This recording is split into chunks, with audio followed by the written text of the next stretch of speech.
Boa tarde. Vamos apresentar o nosso trabalho de conclusão de curso, com o tema Fatores etiológicos do sorriso gengival, feito por mim, Bianca, e pela Sara, com orientação da professora Fabrícia. Quando falamos do sorriso, vale lembrar que ele tem um papel muito importante na expressão facial, sendo um elemento de grande relevância na percepção estética. Sendo assim, ele irá contribuir não apenas para o bem-estar e a autoconfiança do paciente, mas também para a impressão que ele irá causar. Importante também conhecer as características do sorriso em relação à estética vermelha, como coloração gengival compatível com a saúde, alinhamento adequado do zênite e uma exposição da adequada faixa de mucosa ao sorrir e ao falar. Pires e colaboradores, em 2010, classificaram o sorriso em 3 tipos: baixo, médio e alto. A exposição gengival considerada normal ao sorrir está entre 1 e 2 milímetros, segundo Vig e Brunto. Para o ESPA, quando há uma exposição acima de 3 milímetros, é considerado como sorriso gengival. Esse nosso estudo tem como objetivo, por meio de uma revisão de literatura, elucidar os principais fatores etiológicos do sorriso gengival, auxiliando no diagnóstico e na escolha dos tratamentos mais indicados. Na nossa metodologia, foi realizada busca online nas bases bibliográficas do PubMed, no período entre março e junho de 2020, utilizando os seguintes descritores: Etiology of Gum Smile, onde foi encontrado 32 artigos, e Etiology of Excessive Gingival Display, quando encontrou 36 artigos. Ao final da pesquisa, foram selecionados 18 artigos. Quando falamos dos possíveis fatores etiológicos, vale lembrar que as origens podem ser únicas ou combinadas, e de acordo com um estudo realizado por Mônaco e colaboradores em 2005, eles classificaram os possíveis fatores etiológicos em 5. 1. Gengival, que é relacionado a uma erupção dentária normal, uma erupção passiva alterada dos dentes, resultando em uma coroa clínica curta. 2. Muscular, causado por uma hiperatividade do músculo elevador do lábio superior e grande zigomático. 3. Esquelético, originado de um crescimento vertical excessivo da maxila. 4. Relacionado à ação de fatores externos, quando o paciente faz uso de algum medicamento ou quando há acúmulo de biofilme. E 5. Dentalveolar, que pode estar associado ao desgaste dentário na região anterior ou com mordida profunda anterior, segundo Silberg e colaboradores. Para qualificar o sorriso como agradável estético, Silberberg e colaboradores em 2009 realizaram um estudo onde o sorriso é composto por 3 componentes principais: dentes, estrutura labial e estrutura gengival. Essa certa exposição gengival durante o sorriso é considerada esteticamente agradável, expressando uma aparência mais jovem. Já nos casos de sorriso gengival, é possível observar essa superexposição da gengiva ao sorrir, ou nos casos mais graves, mesmo com a boca e o lábio em repouso. A prevalência dessa superexposição afeta cerca de 10% da população, mais comum em mulheres do que homens, entre 20 e 30 anos. Já no estudo realizado por Cepol e colaboradores, eles tinham a finalidade de quantificar essa superexposição da gengiva. Em 2014, realizaram um estudo para determinar a quantidade de visibilidade gengival que eles consideravam normal durante o sorriso natural e o sorriso forçado. Foram selecionados 400 pacientes, 158 homens e 242 mulheres, entre 18 e 49 anos, com periodonto saudável, e foram divididos em 2 grupos, A, 18 a 34 anos, e B, de 35 a 49 anos, com 8 dentes anteriores contínuos, distribuídos igualmente entre o lado direito e esquerdo. Nesse mesmo estudo, foi realizada 2 fotografias de cada paciente, uma durante o sorriso natural e uma durante o sorriso forçado. E aí foi classificado o sorriso em 4 classes. Classe 1, linha de sorriso muito alto, com mais de 10 milímetros de gengiva marginal visível, com periodonto reduzido, mas saudável. Classe 2, linha de sorriso alto, entre 0 e 2 milímetros de gengiva marginal visível, com periodonto reduzido, mas também saudável. Classe 3, linha de sorriso média, com abrasões gengivais visíveis. E classe 4, linha de sorriso baixa, com abrasões gengivais e junção cimento-esmalte não visíveis. Em 2018, Mello e colaboradores realizaram um estudo com a finalidade de classificar alterações na erupção passiva. Citando outros autores, eles descreveram a erupção passiva como um processo gradual de migração do epitélio juncional em direção apical para uma posição estável próxima à junção cimento-esmalte. Já a erupção dentária ativa funcional corresponde à migração do dente, desde sua posição de desenvolvimento intraósseo até sua posição de oclusão funcional, em contato com seu antagonista. Essa erupção passiva alterada, ela ocorre após o dente já estar na sua posição de oclusão, ou seja, a margem gengival mantém uma posição mais coronal, cobrindo mais esmalte dentário, ao invés de estar na altura da junção semente-esmalte, como podemos observar nessas duas imagens. A erupção passiva alterada é considerada como uma das causas da superexposição gengival, e ela pode ser dividida em tipos e subgrupos. O tipo 1 é onde há uma faixa visivelmente mais ampla da gengiva, da margem gengival à junção mucogengival, do que a largura média geralmente aceita. Ela pode ser causada por falha na fase de erupção passiva, dando origem à sobreposição excessiva da gengiva e da coroa anatômica do dente, mas a distância da cristal óssea junção semente-esmalte é normal. Já a erupção passiva do tipo 2 é quando há a extensão da faixa gengival. Ela parece estar dentro da largura média normal, porém a gengiva está localizada sobre a coroa anatômica, com a junção mucogengival localizada ao nível da junção semente-esmalte. Pode ser causada por falha da fase ativa da erupção e, como resultado, o dente não emerge suficientemente do osso alveolar, deixando a junção semente-esmalte posicionada na proximidade da cristal óssea alveolar. Essa situação pode impedir a migração apical da gengiva durante a fase de erupção passiva. Tanto a erupção passiva do tipo 1 como a erupção passiva do tipo 2 podem ser subdivididas como em subgrupo A e subgrupo B. O subgrupo A é onde a cristal alveolar está localizada a uma distância normal da junção semente-esmalte, entre 1 e 2 mm apical, e as fibras gengivais vão ser inseridas normalmente no cemento. Já o subgrupo B, a cristal alveolar está no nível ou coronal da junção semente-esmalte, afetando assim o espaço para a ligação da fibra do tecido conjuntivo. Buscando avaliar a prevalência da erupção passiva e agora correlacionando com a hiperatividade do lábio, Andigione e colaboradores realizaram o diagnóstico de sorriso gengival e a determinação da altura da faixa exposta, bem como foi determinada a presença de erupção passiva alterada e ou hipermobilidade do lábio superior. Na imagem A, podemos ver a etiologia de erupção passiva alterada. Na imagem B, hipermobilidade do lábio superior e na imagem C, ambas etiologias combinadas.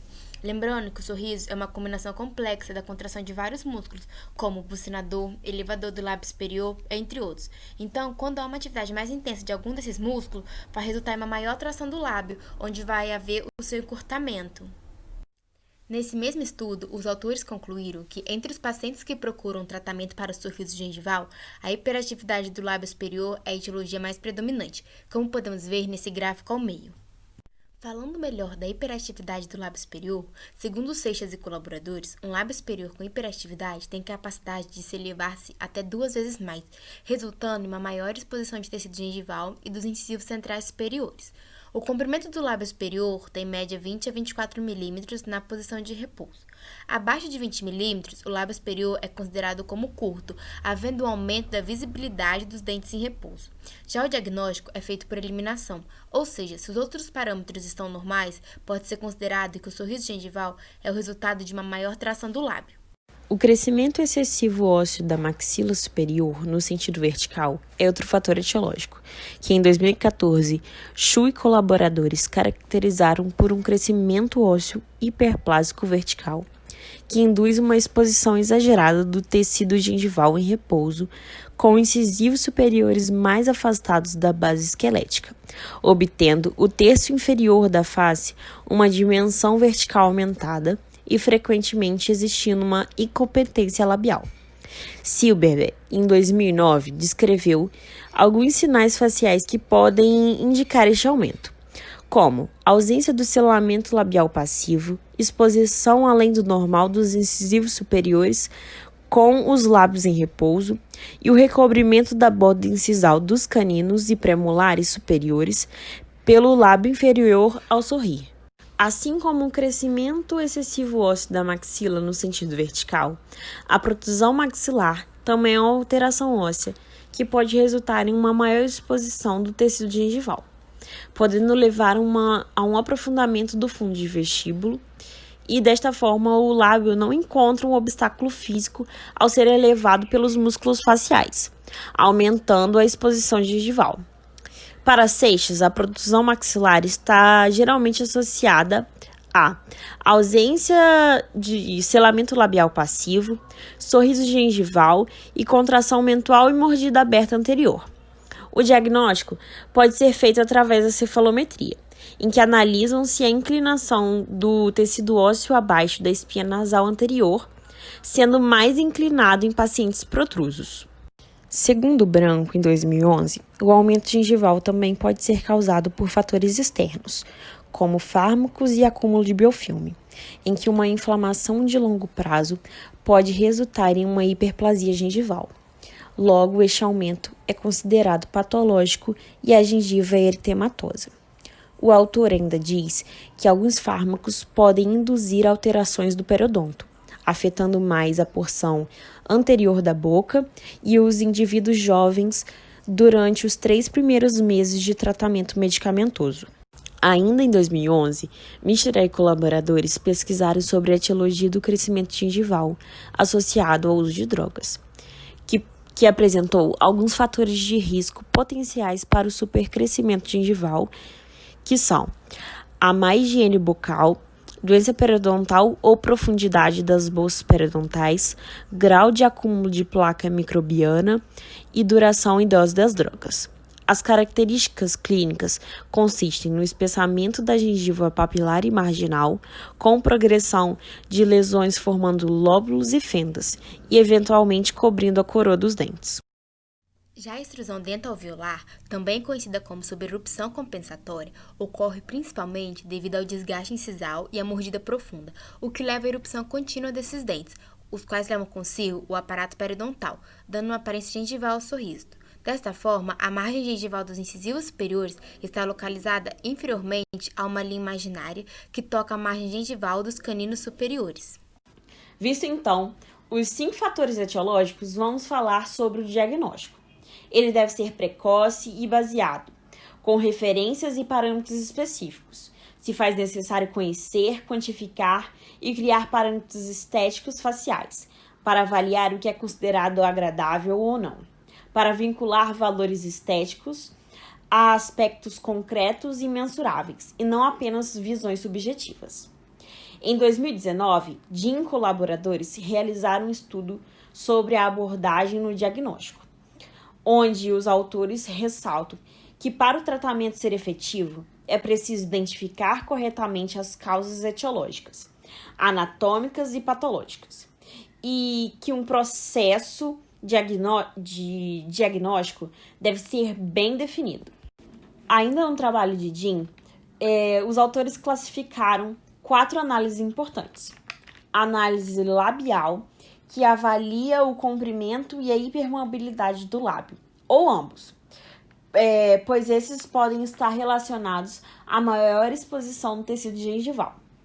A análise dental-alveolar, observando o intervalo interlabial, que deve ser de aproximadamente 0 a 4 milímetros. E se houver uma grande exposição da distância interlabial, deve-se suspeitar de excesso de margem incisal. Lembrando que as dimensões horizontal e vertical da coroa clínica devem ser medidas e analisadas, podendo sofrer influência de desgaste ou de erupção passiva alterada. A análise periodontal avalia-se não apenas a presença de erupção passiva alterada, como também a presença de alterações patológicas, como hiperplasia gengival inflamatória e ou medicamentosa. A análise facial realiza-se uma avaliação completa do perfil facial do paciente em busca de identificar um crescimento excessivo da maxila na dimensão vertical, uma protusão maxilar ou ainda uma sobreerupção compensatória dos dentes anterosuperiores. E de acordo com o diagnóstico, teremos o plano de tratamento adequado para cada etiologia, em que pode ir desde uma terapia periodontal básica, uma introdução ortodôntica, passando por gengivectomia com ou sem osteoplastia, um reposicionamento labial modificado, cirurgia ortognática e até mesmo o uso de toxina botulínica. Como classificar um sorriso como gengival? Não existe um consenso entre os autores sobre a quantidade de gengiva que deve ser exposta para classificar um sorriso como gengival. Para alguns autores, acima de 2 milímetros, o sorriso é definido como gengival. Para outros, quando há exibição de 3 a 4 milímetros, pode haver uma apresentação clássica de exibição gengival excessiva enquanto sorri, considerado antiestético tanto por dentistas clínicos como pelo público leigo. Já quando há uma exibição gengival acima de 4 milímetros, também é considerado pouco atraente por profissionais e leigos, comumente referido como sorriso gomoso. Para Seixas, o ato de sorrir é um processo dinâmico, em que a beleza do sorriso não depende apenas do correto posicionamento dentário e esquelético, mas também da anatomia e do funcionamento da musculatura labial. Jim afirma que para obter um sorriso estético, todas as estruturas anatômicas devem estar em harmonia entre si. Já para Silvia Carvalho, para obter um sorriso agradável, se faz necessário a análise integrada da estética dental e do periodonto, em que vários aspectos devem ser considerados no momento da avaliação, sendo importante tentar definir o tipo do sorriso gengival em relação aos seus fatores etiopatogenéticos. Seixas e colaboradores advertem que é importante uma análise estática e dinâmica do sorriso e da fala, observando o espaço interlabial, exposição dos incisivos superiores durante o repouso e a fala, arco do sorriso e proporção largura-comprimento dos incisivos superiores. Os pacientes solicitam correções do seu sorriso gengival, exigindo tratamentos com diferentes ou múltiplas modalidades cirúrgicas. E, em geral, esses casos apresentam etiologias combinadas.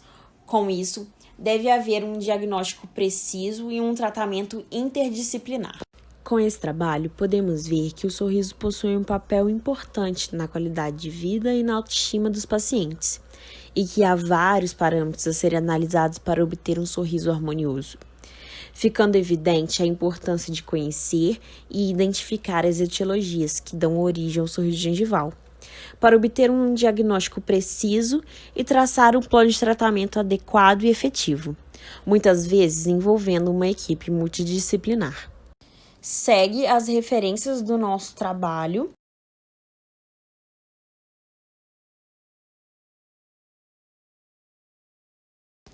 Agradecemos muito a todos.